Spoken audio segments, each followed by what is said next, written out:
As the country's unemployment rate continues to increase unabated, small, micro and medium enterprises remain the only hope for the ongoing crisis. However, SMMEs continue to operate under difficult circumstances, with approximately 70 to 80% of them failing within 5 years of their establishment, rather. Now, the upcoming third annual Small, Micro and Medium Enterprises ICT Summit aims to change all of that. For more on this, I'm joined by Motse Mfuleni, who is the ICT Summit Chairperson. Mr. Mfuleni, good to have you on the program this afternoon. Now, the unemployment rate in South Africa is alarmingly high, and small businesses are often seen as a solution to address some of these problems. However, a very significant percentage of SMMEs fail within 5 years, as was outlined in that intro. How does the ICT Summit aim to support the growth as well as the sustainability of SMMEs in the ICT sector? No, firstly, thank you for having us, and thank you for giving us the time to talk about the summit. You know, the theme for this year is exactly in that area of enterprise development, procurement and supply, because that's really where the elephant in the room sits, more especially in the ICT sector space, because you have areas where you just don't have any entrepreneur to work in that space. They would need to be accredited to be certified. But the fact of the matter is that the 5-year debt cycle in certain sectors can be fixed. Now, you spoke about the theme for this year's summit being procurement and enterprise development for SMMEs in the ICT sector. Can you elaborate a bit further on the importance of procurement and how it can be, or rather contribute to the growth and empowerment of SMMEs? No, thank you for that. You see, what we found in the ICT sector is that most SMMEs, they may have a university qualification, or they may have worked maybe in one of the telcos and perhaps got retrenched, or they decided to take the route of self-employment. What becomes the problem is that when they need to work in these ICT environments, they would need to be industry ready. They may have the best bid to submit to a client to bid or to a tender process. But if the solution they're providing they're not accredited for, they will have to find a big partner somewhere. And in most cases, it's normally the large white firms that have had the privilege of the head start and partner with them. In the process, the 30% that would have been allocated for them either gets choked by expenses of the project, then they get out without anything. Now, we're saying that at procurement level, we have to be strict on the targets that are put for SMMEs to participate on these bids of business opportunities. But second to that, companies must then make sure that their enterprise development plans are focused in their core businesses. For an example, if a large OEM or a software company or a telco has an enterprise development target, it must not be on support services, such as maybe companies that provide desks, chairs, but it must be on the core, which is the software development. Because that way they bring many of the youngsters that want to come in who may not qualify because of costs associated with getting in some of these environments, whether you are a software reseller or you work into cabling environments. So these are the things that we really want to undo so that we take away the barriers of entry. Let's speak about the strategies or initiatives that you'll be discussing at the summit to indeed enhance enterprise development and supply chain integration for SMMEs in the ICT sector. Look, the first thing we want to do, firstly, because this is the conference post-COVID, and most of the SMMEs really in the ICT sector suffered a huge blow because of the challenges that COVID-19 brought to many sectors. So we just want, firstly, to understand what is the state of the SMMEs in the sector. The total value, according to the ICASA report, published, the 7th report published by ICASA says the value of the ICT industry in total sits at about 243 billion. We must know of that value how much is going to SMMEs and what sectors that it talks to, whether it's broadcasting or whether it's internet service providers, or whether it's guys that are providing software. So that's the first thing that we're going to do. It is to then look at the state of affairs. We've also invited specialists that work in ICT procurement, because ICT procurement is very specific because it is technical procurement.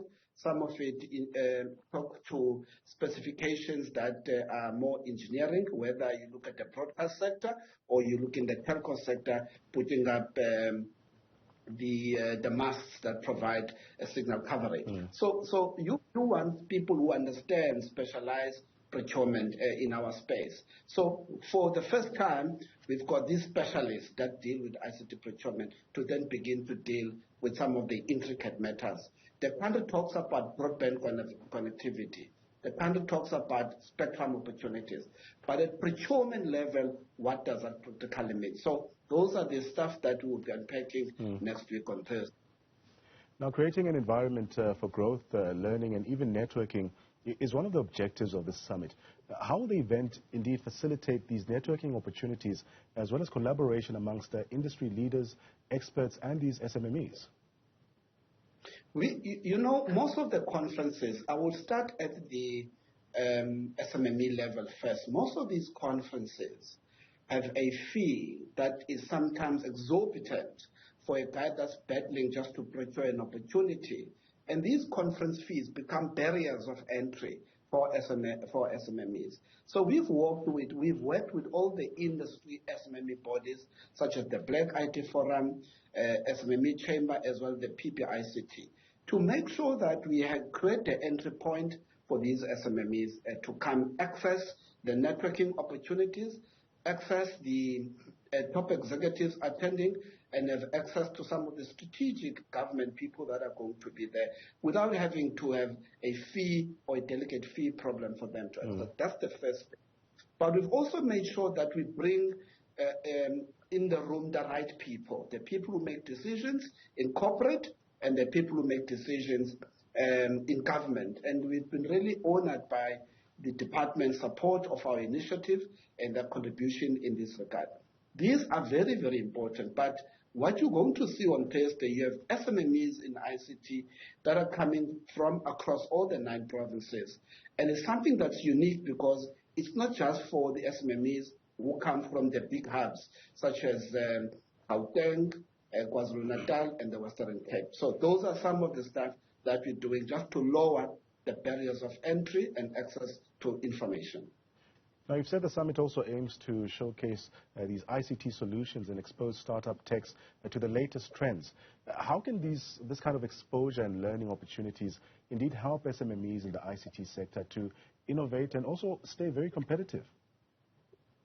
So what we've done with the summit, so that it does not only have the section that is about conversations only, we've created an exhibition which is targeted to SMMEs, because you'll be surprised how many SMMEs have developed applications, whether they're OTT applications or applications that provide specific solutions, whether they're in security or applications around water metering.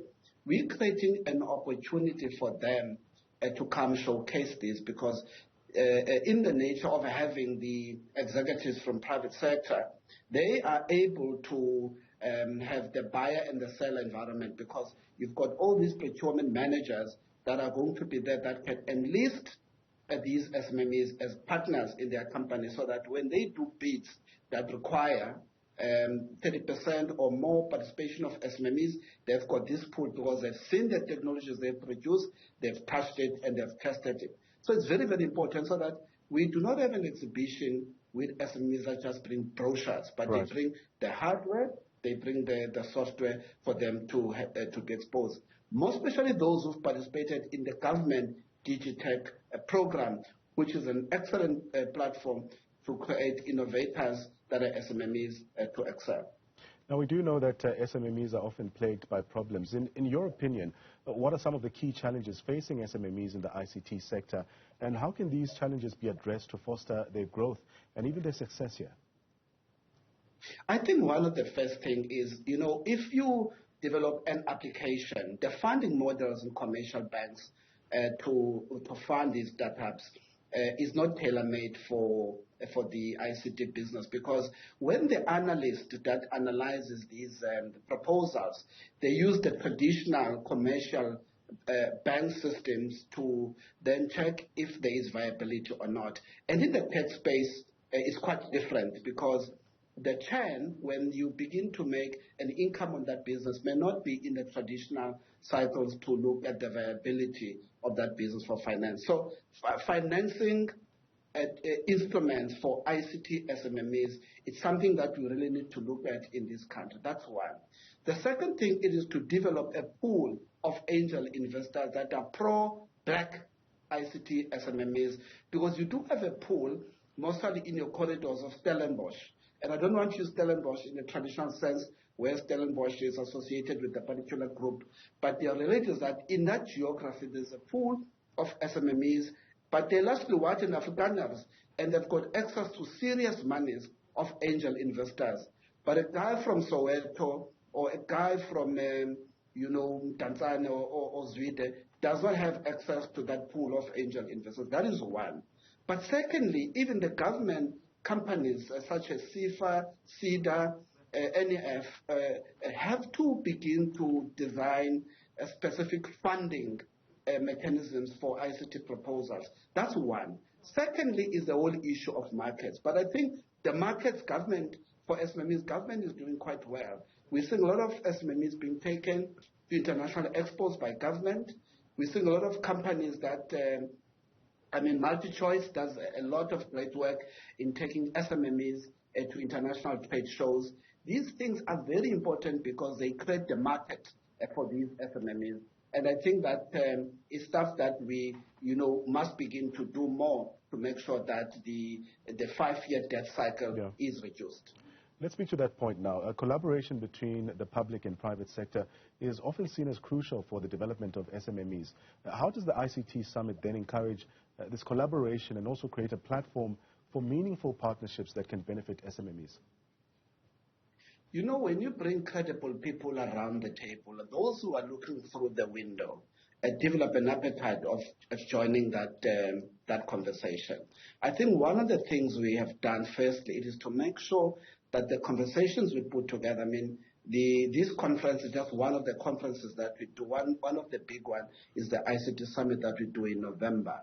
It's about really putting the people who matter around the table, and all the other partners, in any sector, beyond our sector, do not want to be left behind. That's one.